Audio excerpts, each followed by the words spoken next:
माँ महाभाव क्या होता है और कैसे होता है धीरे धीरे समझाऊंगी। ठीक है ना, अभी नहीं समझाती हूँ क्योंकि ऊंचा भाव है। फिर भी छोटे छोटे एक लाइन में समझा देती हूँ। जब भक्ति बहुत चढ़ती है ना, बहुत ज्यादा इमोशन इतना ज्यादा हो जाता है कि आपको समझ में नहीं आता। प्रेम प्रेम आपके मतलब रग रग में समाने लगता है, मतलब आपके पोर पोर से निकलता है, तो आपको समझ में नहीं आता कि वो प्रेम कैसे निकले कैसे निकले कैसे निकले। तो पहला जो प्रेम निकलता है ना, वो आंसू में निकलता है। आंसू। आदमी फुक्का फाड़ रोता है भगवान को देख देख के, देख देख के। कंट्रोल नहीं उसको। होश नहीं होगा कि आजू बाजू कोई है। नॉर्मल आदमी नहीं रो सकता ऐसे। कभी कभी प्रेम इतना चढ़ जाएगा, इतना चढ़ जाएगा, वो आंसू भी रोक नहीं पा रहे, तो आपके ये पोर पोर है ना, ये आंख बन जाती है, यहाँ से पसीना पसीना पसीना पसीना पसीना पसीना आने लगेगा। कभी कभी प्रेम का और अतिरेक हो जाता है। आप अंदर के जो जो इसको कहते हैं वायु, वो चेंज हो जाती है पूरी। बिकॉज जब इतना पसीना आ रहा है, इतने आंसू आ रहे, तो बॉडी आपको मेंटेन करने लगती है। अंदर की पूरी वायु जब चेंज होती है तो आप कांपने लगते हो, जैसे कि टेम्परेचर डिप हो गया जैसे, मतलब। या कभी एकदम हॉट हो जाओगे, इतनी गर्मी, इतने इतना पसीना, इतनी गर्मी आने लगेगी, एक साथ आने लगेंगे। मलुकदास जी को जब महाभाव चढ़ता, तो गर्म होकर के मूर्छित हो जाते। उनको ठंडा करने के लिए चंदन के लेप लगाए जाते, और चंदन के लेप लगाते तो चंदन के लेप भस्म जैसे बन जाते, मतलब जल जाते। तो कभी कभी बॉडी टेम्परेचर आपका ऐसा वेरी करेगा।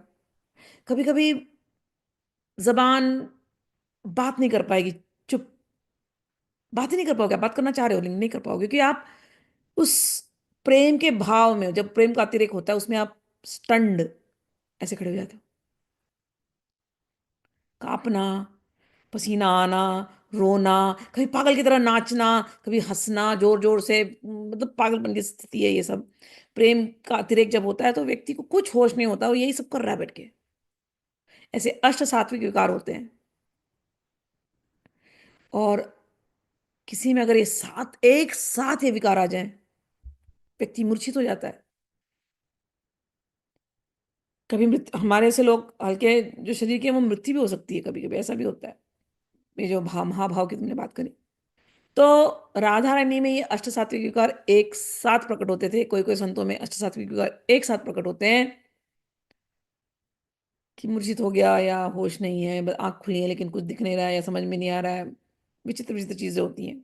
तो ये सारे महाभाव इसको कहा जाता है। ठीक। चलिए।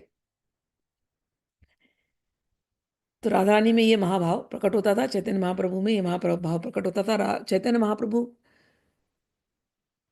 रोते थे तो आंखों से पिचकारियां निकलती थी। अच्छा, एक और चीज होती है, जॉइंट्स लूज हो जाते हैं, हाथ पैर टेढ़े हो जाते हैं, कुछ भी हो सकता है।